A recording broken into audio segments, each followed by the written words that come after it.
world is changing. Bigger missiles, different missiles. Precision gunfire support. We move into the future. Railgun, solid-state laser. Lasers, railguns. Megawatts of power at your fingertips. Power, and lots of it. DDG 1000. Zumwalt. DDG 1000. DDG 1000. It's changed the game. Never ever been done before. Radically different than anything I've worked on. Radical departure from previous ship design. New wave of the future. This is the way for the future.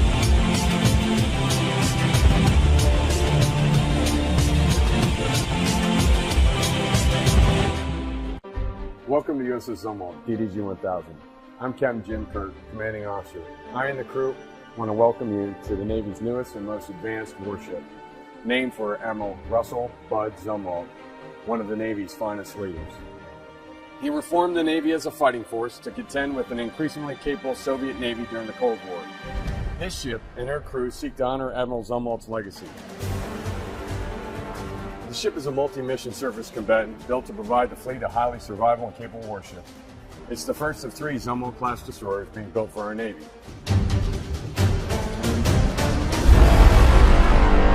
Can't get this technological marvel to the Pacific fast enough, and it couldn't come at a more pivotal moment in our nation's history. Zumwalt will play a heavy role in giving us the clear edge in these challenges. We must continue to develop and field combat power like this ship to defend the U.S. homeland and the homeland of our allies. Indeed, it's fitting that Zumwalt's motto is Pax Propter Vim, Latin for peace through power. The technology in Zumwalt's unique hull and the ingenuity of her stalwart crew are powerful guarantors of peace. They are the embodiment of America's determined will. After I visited DDG 1000 when she was being built, I said, if Batman had a ship, it would be the USS Zumwalt.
You'll see it. Jump on. They got doors open. Yeah, I'll go in.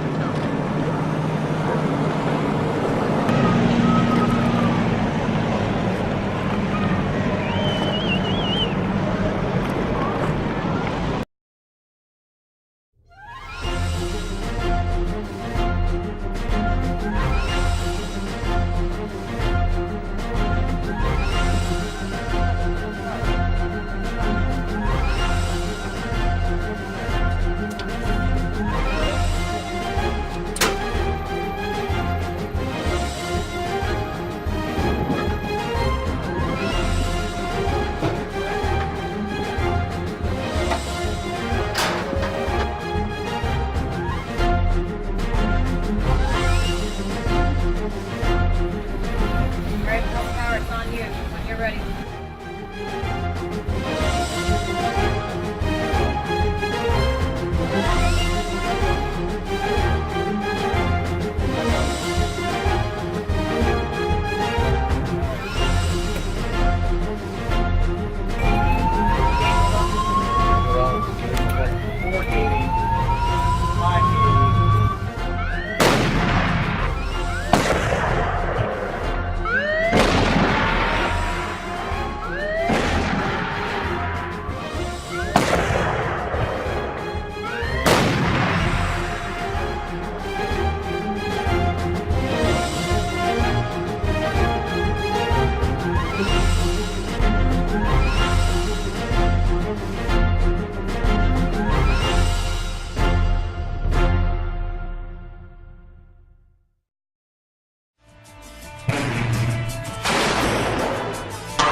The Navy's revolutionary electromagnetic railgun will be displayed for the first time in the eastern U.S. early next month at the Future Force Expo in Washington, D.C. Chief of Naval Operations Admiral Jonathan Greenert will speak at the event. The railgun substitutes electromagnetic propulsion for gunpowder, launching projectiles at 6 times the speed of sound over distances of more than 100 nautical miles. The gun reduces the need for ships to carry high explosives and also reduces the danger of unexploded ordnance remaining on the battlefield. Navy officials hope to begin testing the railgun at sea in 2016. An electromagnetic railgun is a gun that uses just electricity, no gunpowder, and oh, by the way, can shoot a projectile like this, well over 100 miles at Mach 7. Rear Admiral Fuller added that the EM railgun technology represents a new offensive capability for the U.S. Navy, allowing... We're defending America's freedom right here. And just knowing, that we're on here together making this happen.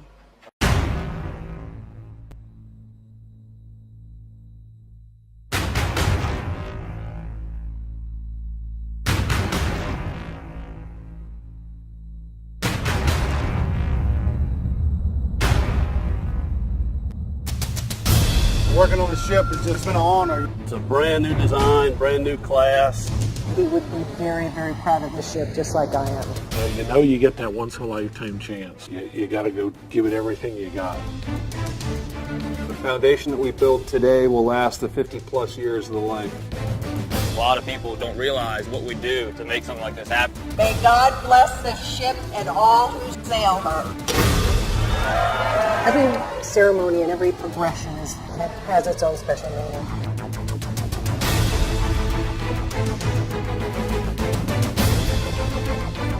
It's pretty amazing what people can do with their hands.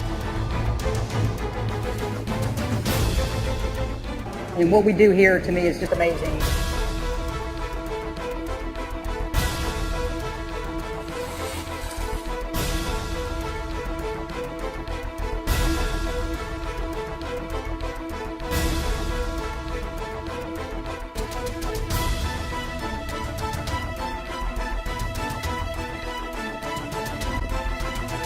But this is all new. This is an electrical boat. It's highly technologically advanced, and it's a great feeling to know that I'm part of a brand new era of carrier. It's very special. To be the first to do something this big and to have everybody looking at it and wondering, hey, is this gonna work?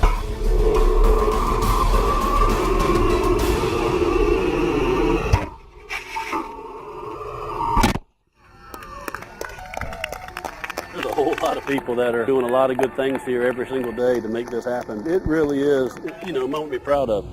That was awesome.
Träger von der Sandwaffe.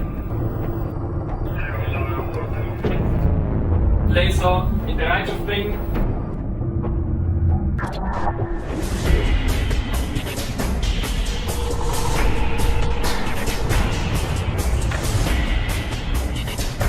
Alle Stationen starten jetzt 5, 4, 3, 2, 1, Schuss!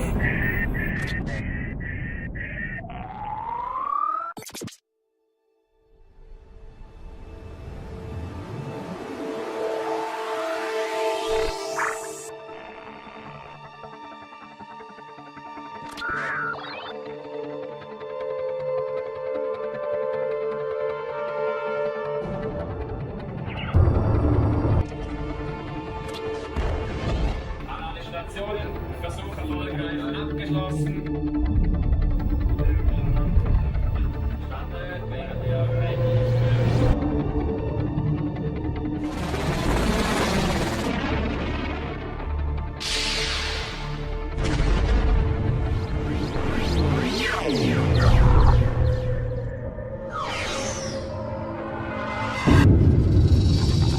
Defending the airspace, a complex and demanding task.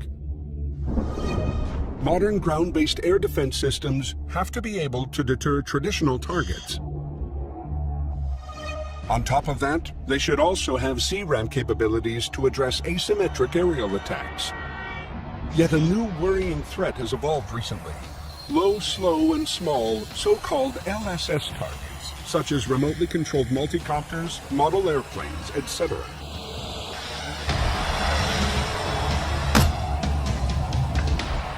Most air defense systems have gaps in their defending capabilities against RAM and LSS targets. To successfully close this gap, Rheinmetall Defense leads the way with its directed energy weapons. High-energy lasers. Your first mission?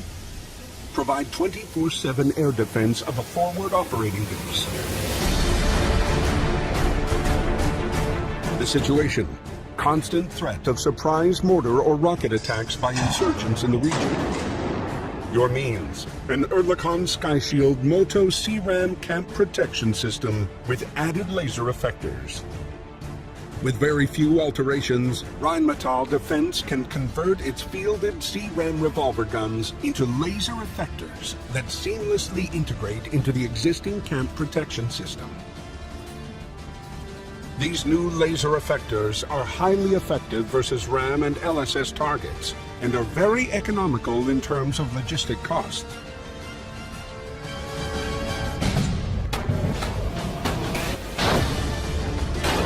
Attack. Insurgents have launched mortars against your camp. The Sky Shield sensor units detect the targets, track and assess them, guide the laser effectors to the most threatening one. The laser beams of several high-energy lasers are superimposed onto the target, heating it up to a point where it detonates mid-air. Rheinmetall demonstrated the CRAM capability of its laser system in front of an international audience during 2 live firing events in October 2013.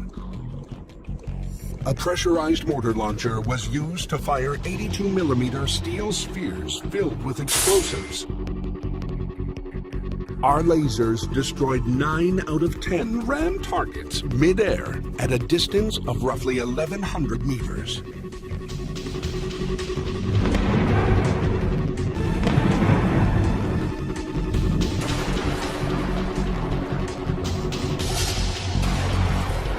Mission accomplished. Your second mission: secure the lower airspace during an international sports event. The situation: possible terror attacks with the objective to create mass panic inside the sport arena. Your means? A surveillance and fire control radar system connected to a number of high-energy laser effectors and conventional revolver guns. All systems are hidden or obscured from view. Our high-energy laser effectors are both inconspicuous as well as dead accurate and can be deployed discreetly. Attack. A remote-controlled multicopter approaches the arena. Deployable even in dense urban settings, modern LSS aerial vehicles are extremely maneuverable and use GPS to follow pre-programmed waypoint patterns. They can be obtained cheaply, also by misguided groups or individuals, and are capable of transporting payloads exceeding 2 kilograms. In our case, an explosive charge has been attached to the multicopter with the intention to detonate it in the stadium and cause mass panic.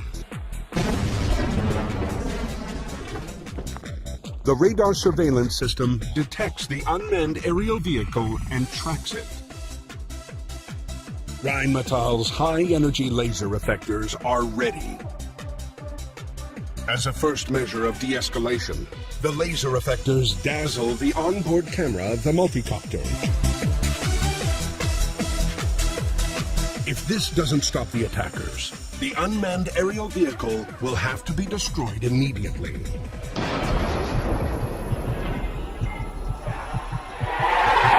Unnoticed by anybody in the arena, the laser effectors just quietly fulfilled their duty. During the live firing events of 2013, Rheinmetall Defense successfully dazzled a live camera on board a GPS-guided octocopter. The international audience then witnessed the mid-air destruction of the attacker from a remote position.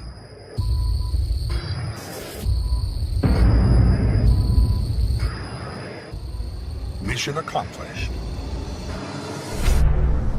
Your last mission: protect an international port of vital economic importance against aerial attacks. Situation: the opposing forces saturate the airspace with waves of cruise missiles.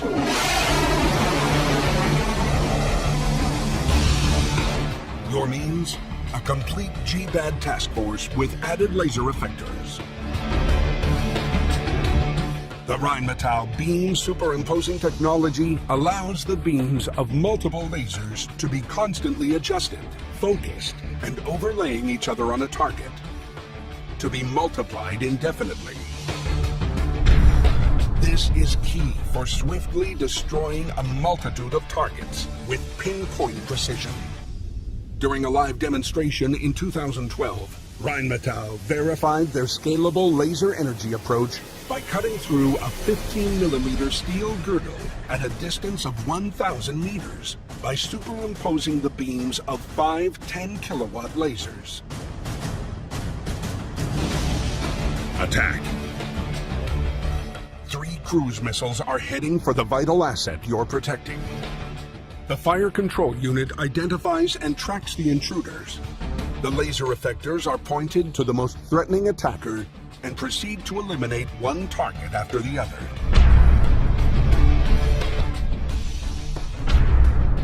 Last-ditch defense against leakers is provided by 35mm ahead.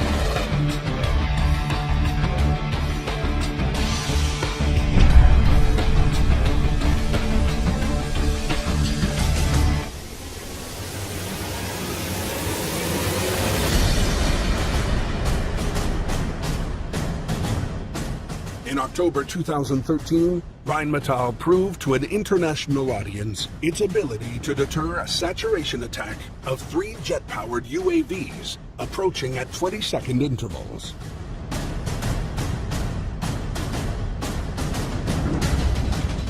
All 3 were successfully destroyed mid-air.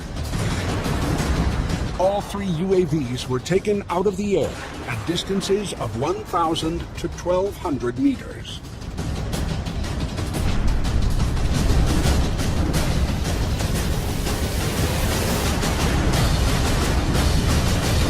Mission accomplished.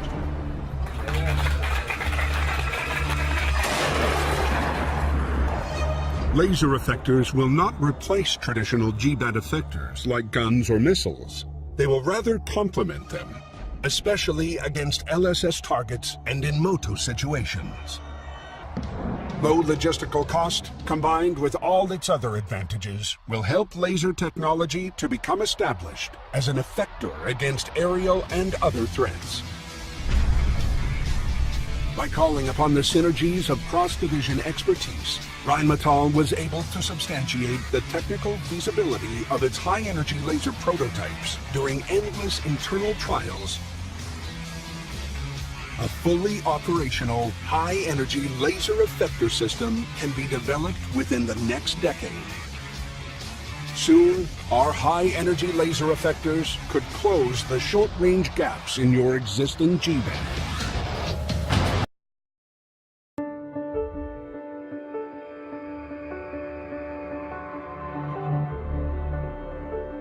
In the late 1970s, Bill Bauer was a top executive in the aviation industry.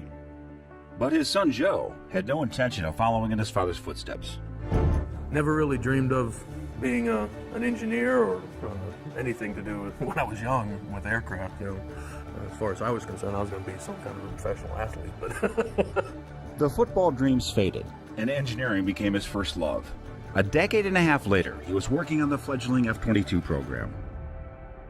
we've all worked together, the likes of Jim Sprouse, Jeff Babillon, Brent Vijay, all these senior leadership guys. We've all grown up with this airplane.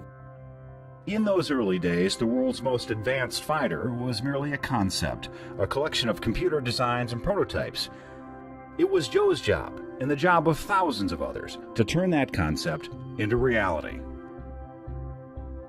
Back before even the prototypes were built in Burbank, California, I was working the demonstration validation portion of it. And so I've seen all phases of the airplane. I've lived with it for 24, 25 years. My dad always says you have certain programs that you work on and some that you live on. This one was one that we'll all consider to have lived with. It's what a lot of people who worked on the F-22 say, that at some point along the way, it stopped being just another program. It's like you work together with the same group of people over and over every day, and you get to know them, and you get to know that they're part of a team, they're part of your team. We became like a family. And Sid Parker, who has walked every single F-22 out of Building B1, says he feels like each and every plane is his baby.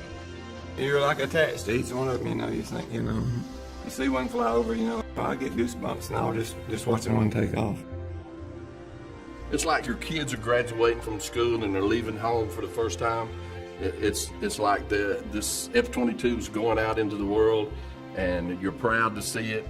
And when you see it fly by, when you see it on TV in the news broadcast, you'll always have pride in your heart for what you've accomplished.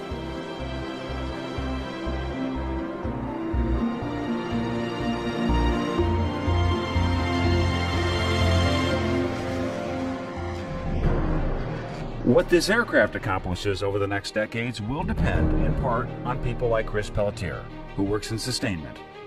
As amazing as this jet is now, he knows as technology and weapons improve over the years, so will the F-22. We have all kinds of modernization configuration efforts that are going on for the depots, and we try to optimize as much of that as we can at the field team units to reduce the cost for the warfighter and the customer. We basically have the beginning of an airplane here. It's a great model, it's got the basic pieces there, has a tremendous amount of capability, but the airplane has been built and designed so that you can add a lot more capability to it. Adding to that capability will take the hard work of hundreds of Lockheed Martin employees, some whose job will be to keep all those upgrades effectively invisible. Anything that's on the OML of the aircraft affects the stealth of the aircraft, and we have to be able to integrate that in and make it work and maintain the aircraft signature. To keep the F-22 on the cutting edge of invisible, Krauss and the rest of his team will have to keep up with stealth technologies and coatings, then incorporate them into the fleet.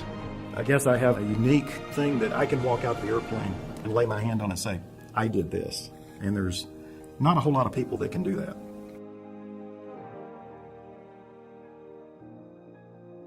But even for those on the business side of sustainment, the job is special because, after all, it's the F-22. I was walking in here and one of the aircraft were taken out for manufacturing flight test. And I still, to this day, you hear those engines rumble, you turn, you stop, you look, and you grin when you see the Raptor fly. It's just it is way cool. I always said I always got the second best job on the Raptor program. The best, he says, is the job of flying it. You know, ever since I was a little kid, that's something I've always wanted to do, is fly the airplane. So flying the greatest airplane in the world. I mean, there is no match to the F-22. For me, one of the things that stands out the most is its ability at high altitude. Above 40,000 feet, it loves it up there, and all the other airplanes are struggling, and it just cruises.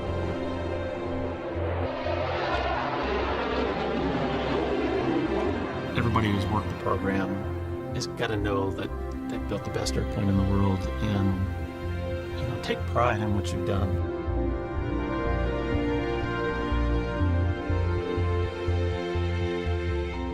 The production end of the line has come.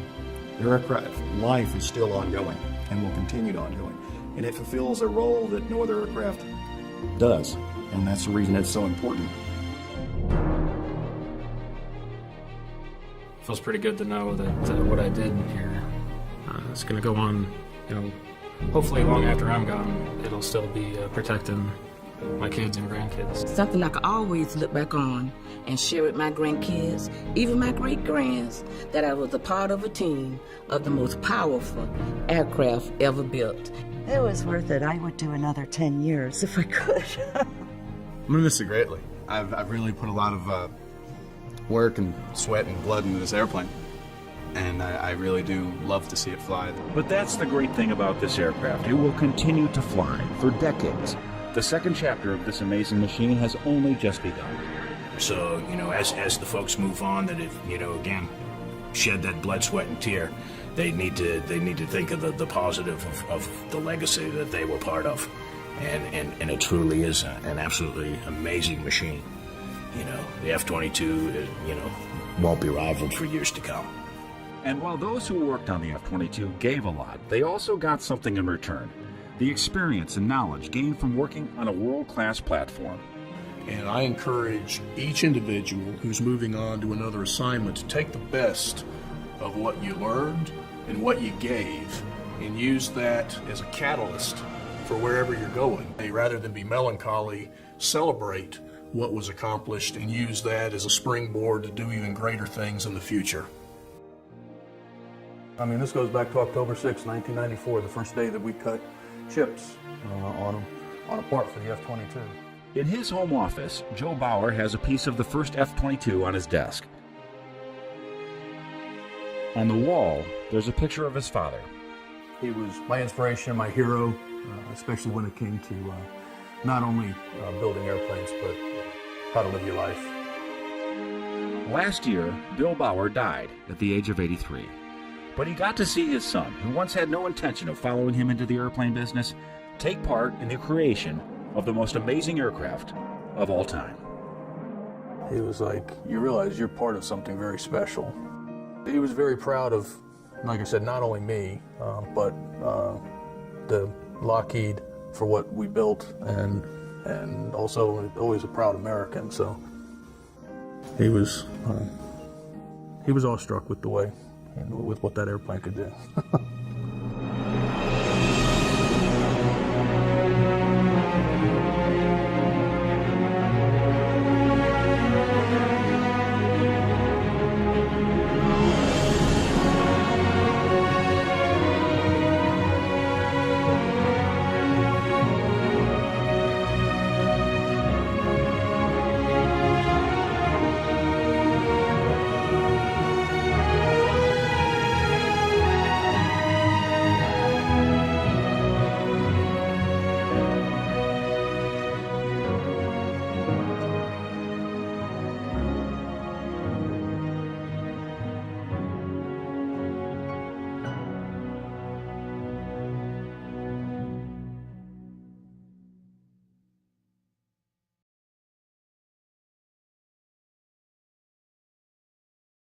We are terribly moved by the 20-year history of this magnificent work.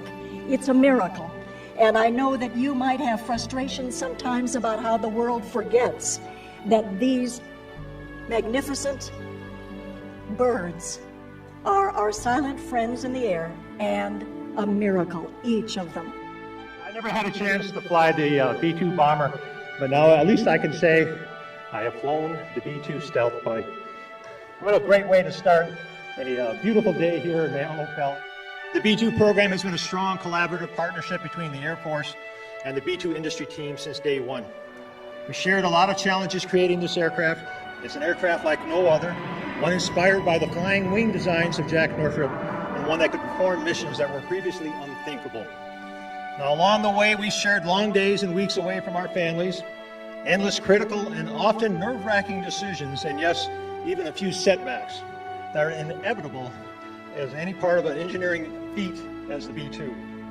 But in the end, we also shared and today celebrate the triumph of that first flight and the opportunity to witness the dawn of a true revolution in air power. On the 17th of July, everything looked great and we're all ready to go. For 2.5 hours of flight, we made a net distance of 14 miles, but we actually covered a lot more ground than that. I know everybody here that was standing out by the fence was really cheering.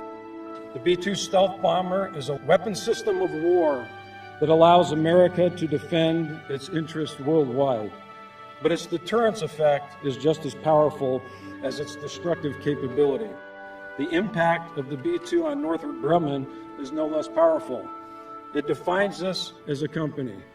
In the 20 years since first flight, B-2 has proven itself over and over again. In 1999, when the call came for the B-2 to enter combat, the 509 bomb wing was ready to achieve remarkable success with the help and support of all of you here from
Ingenuity is not just some program. Ingenuity is our culture.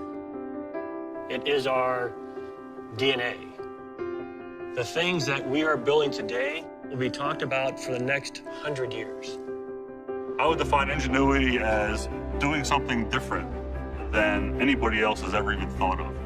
It's bringing all the people together collectively, and again, asking why not?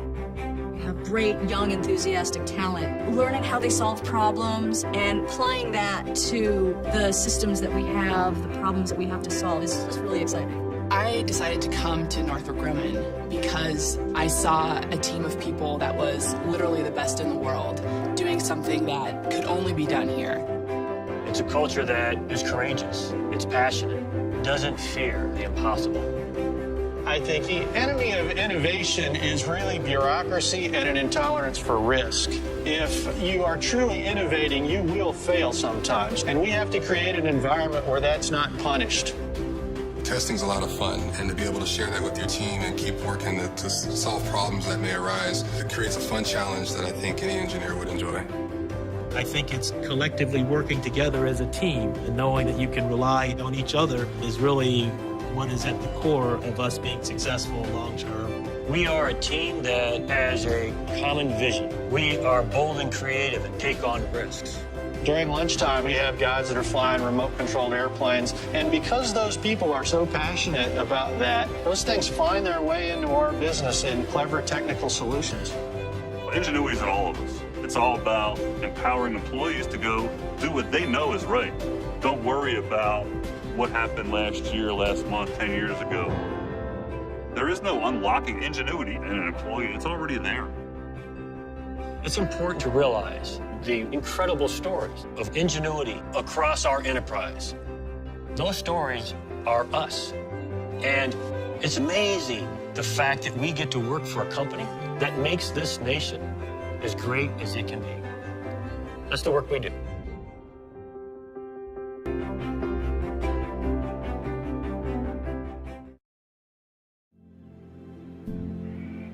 You know, when I remember 9/11, I get choked up. That was hard to take. It's just as simple as that. My name's Ed Walby. I was a colonel in the U.S. Air Force, and I was in a meeting with my boss, General Beeler. Airplanes hit the Twin Towers, and the Pentagon was hit. Beeler looked at me and said, Walby, you know U-2 operations, and you know Global Hawk. I think we should send Global Hawk. The mission was Afghanistan, and at the time, I only knew what Global Hawk was capable of. I hadn't seen one. It hadn't been proven anywhere. It was just in development. I was involved in determining the actual locations of the assets, to include the U-2 and eventually Global Hawk. We were all overcome with patriotism during that time. In fact, I wish we could model that today. My name is Avis Anderson, and I'm the logistics director of the Global Hawk platform at Northrop Grumman. I deployed forward with the initial team to set up the forward operating location in the Middle East, and we were there for every mission after that. It was pretty rough living for a little while, but extremely rewarding. We were a joint team of contractors and military, and we were bound together by that sense of purpose to take that patriotism that we felt and go forward and be part of the response. We would routinely call people in the middle of the night as we were operating on the other side of the globe, and they happily helped. So it was so many people pulling on the rope from the same side that's made this weapon system so successful. We call up Northrop and say, hey, you know, it does this when we want it to do that. Can you fix that? And that night, the engineers would put together a new software dump, send it to us on a modem. We'd plug it into the airplane and go fly. It was a unique time.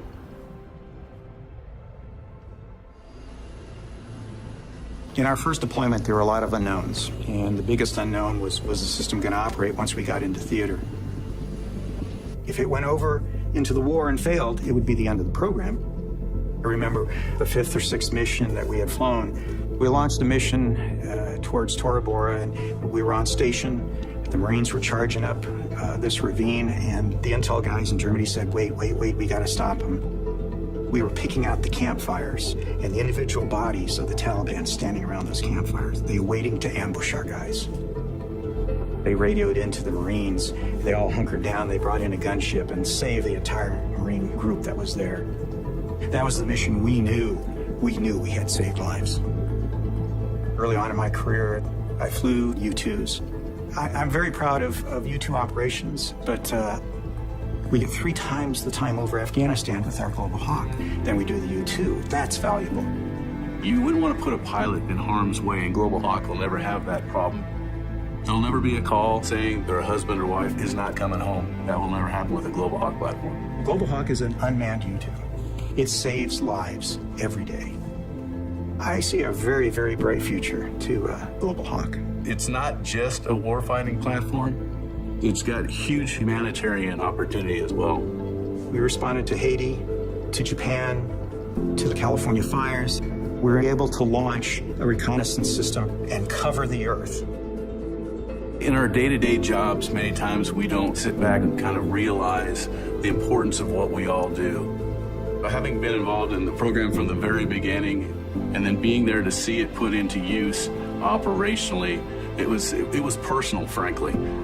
I can't stress more how every one of those guys were ready to do everything they could to make that mission succeed. And I see that across Northrop Grumman. When we started, it was a simple little ACTD aircraft with 1 camera on board. It's got everything on board now. We can take it a lot of places. And they're going to find ways to use this system that nobody else can even begin to think of. If I could deploy with Northrop again, I'd do it in a heartbeat.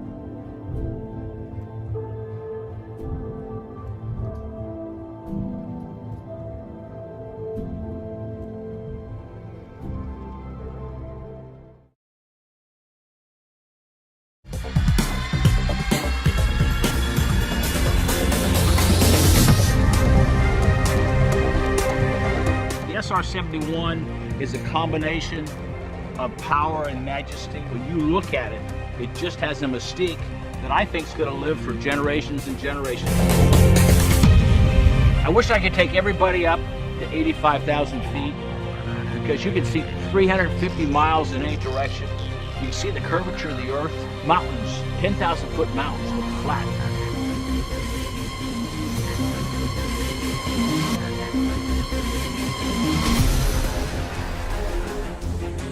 Six presidents used the SR-71 extensively because they had a great sense of confidence that it could in fact go out, collect the information required, and bring it back.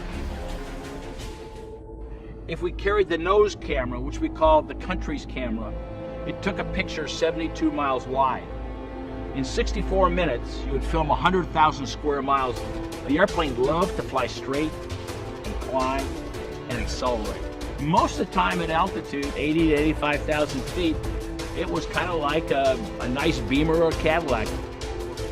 The genius of this airplane was that the faster we went, it's the only airplane in the world, we burned less fuel.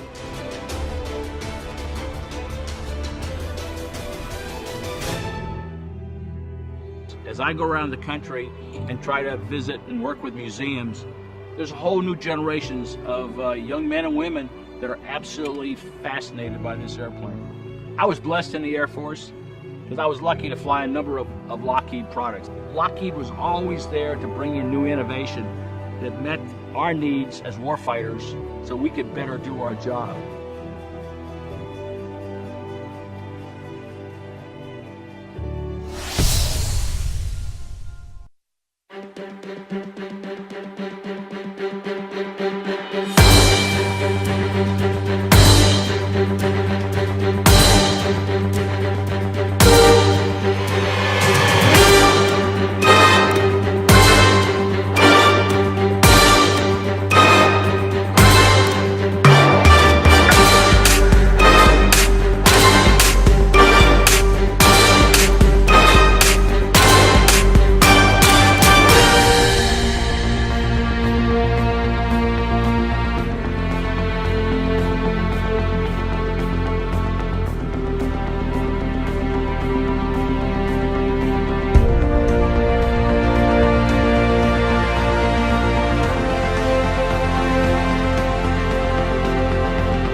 I'm standing in front of the Abrams M1A2 SEP V3, which is the most modern version of the Abrams tank, and will go into the Army inventory starting in 2017. It's not a brand new tank, it's a modernized version of the current SEP V2 tank. It has a number of upgrades in the areas of survivability, maintainability, fuel efficiency, and network capability. It's Army requirements that we always try to meet, but it's a lot of GD proprietary technology that we developed in order to meet those requirements. There's a new armor package inside the turret and the hull, which will provide better survivability against a multiple variety of threats. There's also an improved anti-IED capability, electronic warfare built onto the vehicle. Those are the two main survivability increases.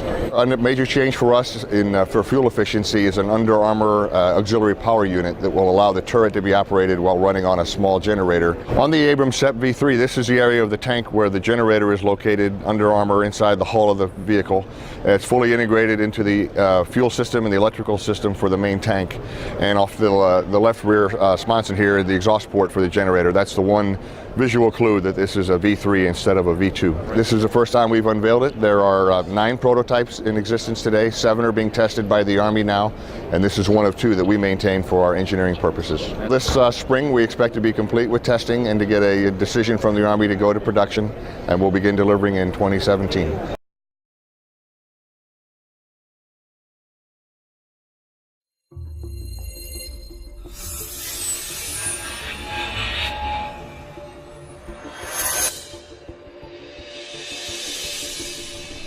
The ballistic missile threat is real, complex, and increasingly sophisticated. Meeting that threat requires a defensive capability that is equally sophisticated, a defense that can protect critical assets whenever and wherever they're threatened.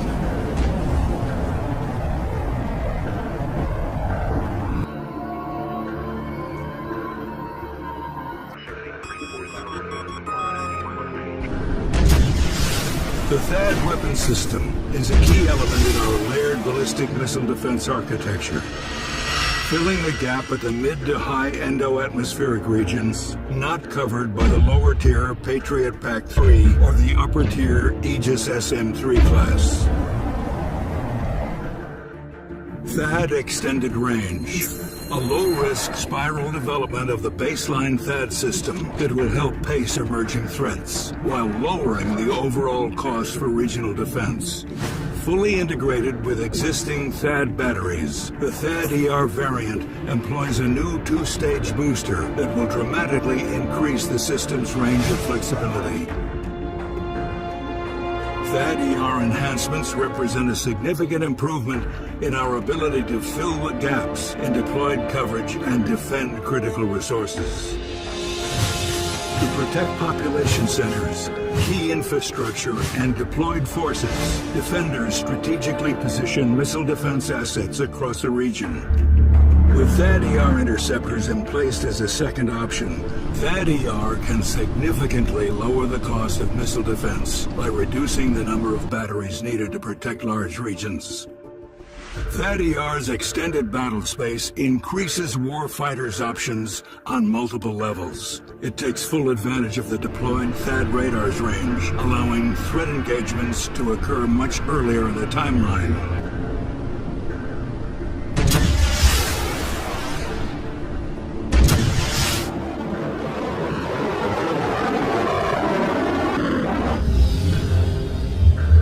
This long-range engagement means the system can defeat longer-range threats and at greater distances with intercept debris falling far from defended areas. And it allows for a flexible response to larger raid sizes, enabling a more efficient firing doctrine and more effective shoot-look-shoot engagements.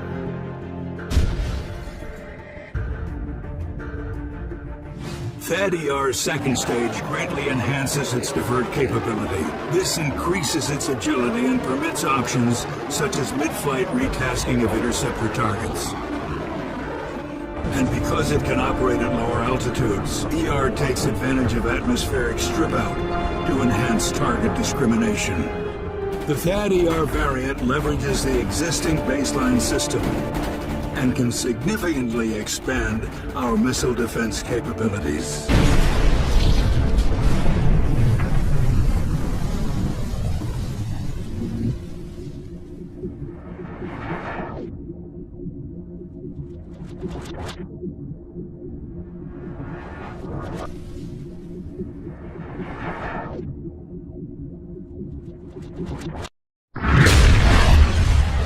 Once, battles were waged face to face. But to defend against today's attacks, you need to reach farther, go faster, and be more accurate than ever before. Today, our premier defense is called Aegis.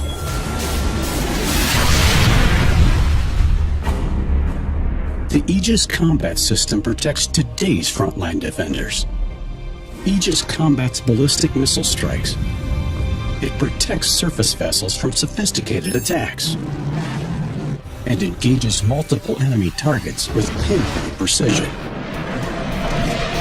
From under the sea to the upper reaches of the atmosphere, simultaneously. Aegis is so powerful and so reliable that it's become America's shield and an international shield of defense for our allies.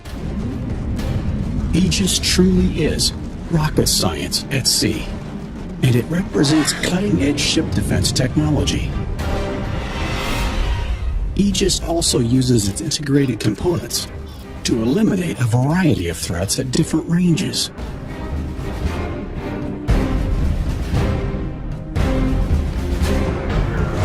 It can provide critical battlefield intelligence in nanoseconds, and it's accurate enough to destroy an enemy missile through the vastness of space. It's like hitting a bullet with a bullet. The Aegis system can be adapted for nearly any ship, and we're even putting them on land. Year after year, Aegis keeps getting better. The system is designed to welcome new technologies for more range, more accuracy, and more advanced networking. Aegis is deployed now, worldwide, protecting our sailors, our citizens, and our partner countries around the world. An Aegis family who can share data and work together to defend us all. In today's world, the best offense is a great defense. Aegis, capable, proven, deployed.